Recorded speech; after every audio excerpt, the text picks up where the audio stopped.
With the front two of the grid making themselves almost equally as wide, with Adam trying to carve his way.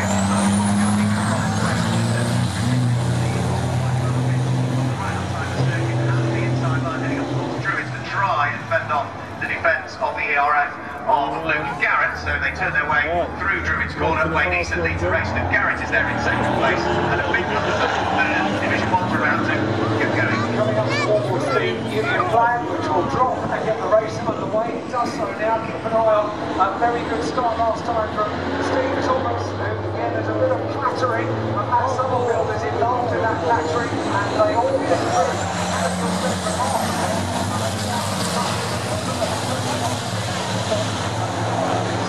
Well, as they make their way through the Druids, up towards Druids they go, is the pole position man Simon Reed that wasn't involved in that monument connection as they make their way through for the first time. But Matt Summerfield is having a challenge for third place on the outside of that third place track. Is Luke Taylor in second place is Brad Smith. So the front row of the green in Division 1 are still in places 1 and 2. It's all going on behind them.